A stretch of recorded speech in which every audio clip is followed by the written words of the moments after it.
Magandang araw po muli, mga minamahal, mga kaibigan, mga kamag-anak, at mga taga-subaybay.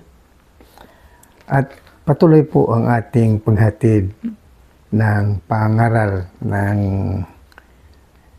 Ebanghelyo ng Katotohanan sa pagiging buhay Kristiyano. Mga minamahal, ang pinakasentro po ng ating pangangaral ay God-centered o kaya Christ-centered.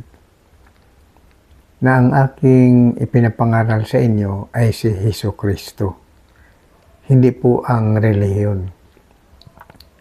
Kasi karamihan ngayon, iba't ibang mga relihiyon, ang kanila pong doktrina ay sa loob ng kanilang iglesia ang kaligtasan. Pero ang inyong abang lingkod, ang ipinapangaral ko po ay sa pangalan lamang ni Jesucristo ang kaligtasan at wala ng iba.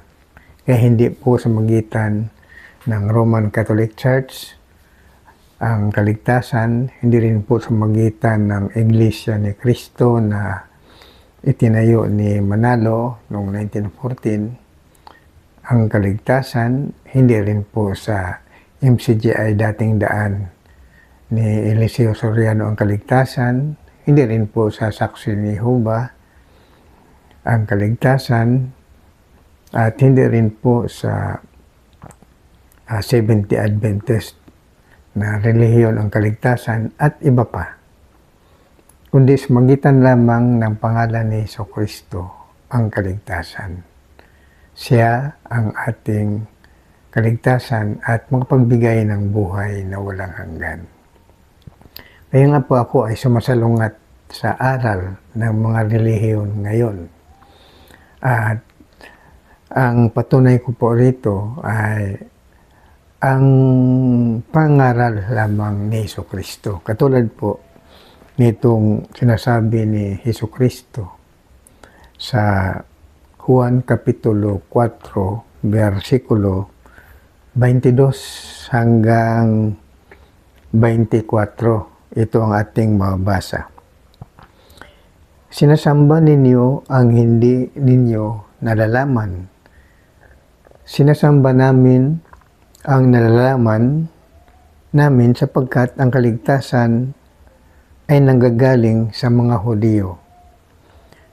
Datapwat dumarating ang oras at ngayon nga na sasambahin ng mga tunay na mananamba ang Ama sa Espiritu at katotohanan. Sapagkat hinahanap ng Ama ang mga gayon na maging mananamba sa Kanya.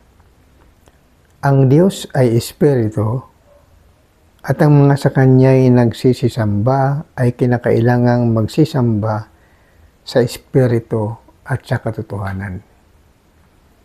Kaya ang Panginoong Jesucristo sa ngayon ay naghahanap ng tunay na mananamba. Ibig sabihin, karamihan ngayon sa ating kapanahunan ay marami ng mga naligaw dahil nga sa maling katuruan ng mga relihiyon. Ang tunay na panampalataya ay nung kapanahunan ng unang siglo sa pangaral ni Jesucristo at ng mga tunay na apostolis ni Jesucristo. 12 apostolis at si Apostolis San Pablo.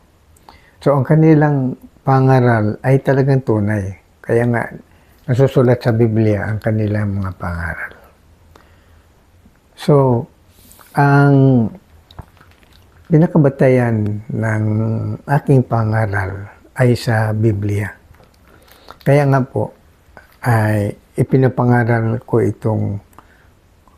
ipinangaral din ni Jesucristo. Kaya ibig sabihin, ang Panginoong Jesucristo ay naghanap siya ng tunay na mananamba. Ang mga sumasampalataya kay Jesucristo ay tinatawag na mga Kristiyano. simula pa nung unang siglo ay sa pangaral ng mga apostoles, ang kanilang mga followers, Kristiyano ang tawag. Gawa Kapitulo 11, versikulo 26. Kaya hanggang ngayon, kung sino man ang sumasampalataya kay Jesucristo, na sa pamamagitan lamang niya ang kaligtasan, at sambahin siya sa Espiritu at sa katotohanan, siya ay Kristiyano. Ngunit, ang pangaral ng Biblia, mga minamahal, ay si Jesucristo ang tunay na iisang Diyos. At ang Panginoong Jesucristo, ang itinuturo niya ay one God, the Holy One. Iisang Diyos na Holy One. Kaya ang Diyos ay hindi Holy Trinity. Mali po ang doktrinang Holy Trinity dahil sa ang pangaral na nagdala nito ay Roman Catholic Church at mga iglesia ng mga protestante at iba't iba pa na mga Trinitarian. Yan po ay salungat sa Biblia. At ang dinadala ko pong doktrina ay ang pinapangaral ni Jesucristo. Isang Diyos, one God, the Holy One. At ang Holy One God ay si Jesucristo. Siya po ang tunay na Diyos. Kaya nga po, mga minamahal, ay loobin ng Panginoong Diyos dahil ako ay kanyang tinawag upang ihatid ang katotohanan. So halimbawa po dito sa Placer Masbate ay yung mga relihiyon ng mga Trinitarian, kung sino man ang inyong defender sa inyong grupo o na inyong iglesia, ako po ay handa na makipagtalakayan sa inyo sa friendly debate. Patunayan ko po sa inyo na ang Diyos ay Holy One, hindi ho siya Holy Trinity. Gayon din, kung sino po ang relihiyon din na hindi naniniwala na si Jesucristo ay Diyos, bukas din po ako sa pagkipagtalakayan.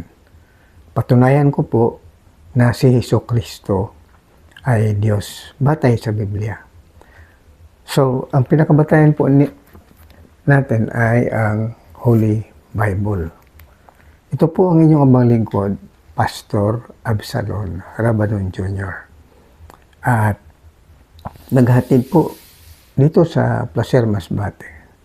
At para sa katotohanan lamang at panahon na para po inyong makilala ang katotohanan. Huwag po kayong magpalinlang sa mga doktrina ng relihiyon. Dapat pong ating sambahin si Jesucristo na isang tunay na Diyos. Naroon siya ngayon sa langit. Kaya naghanap siya ng tunay na mananamba, tunay na Kristiyano. Ang tunay na Kristiyano, hindi na po naglilingkod sa mga rebulto. Dahil ang unang Kristiyano sa kapanahunan ni Jesucristo, ng kanyang mga apostoles, wala po silang rebulto.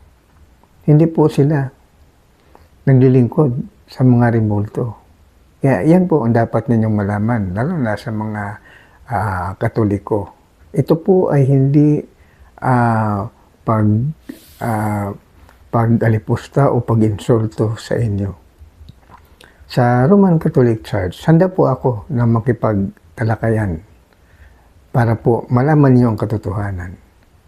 Ang katotohanan po, ang Diyos ay Espiritu. Sambahin siya sa Espiritu at sa katotohanan at hindi sa magitan ng rebulto.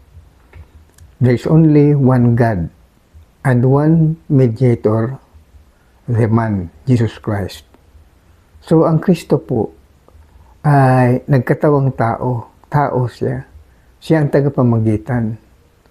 Yun ang sabi ng Biblia. There is only one God and one mediator, the man Jesus Christ. So ang mediator po ay hindi rebulto, kundi ang taong si Jesus. So, panahon na po, lalo na dito sa Placer, para po inyo pong maintindihan ang doktrina na pinapangaral ni Jesucristo. Naghanap po siya ngayon ng tunay na mananamba.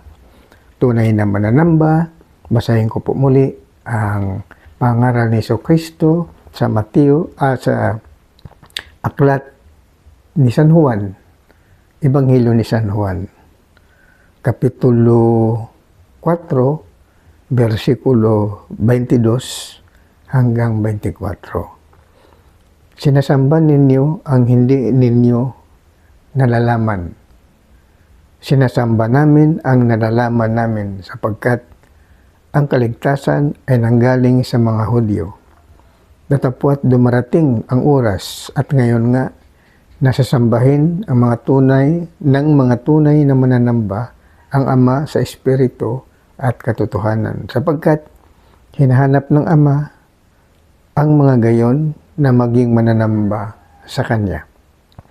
Ang Diyos ay Espiritu at ang mga nasa Kanya'y nagsisisamba ay kinakailangang magsisamba sa Espiritu at sa katotohanan. Yan po ang katotohanan. Ang Diyos ay Espiritu. At sabi ni Jesucristo, kailangan na po ang tunay na mananamba. Huwag nang sumamba sa Diyos na hindi Espiritu. Ano ang Diyos na hindi Espiritu? Yung ngayon ang mga ginagawa ng Roman Catholic Church na naglilingkod sila sa rebulto. Nanalangin sila na may inspirasyon sa magitan ng paggamit ng mga rebulto. Mali po yan.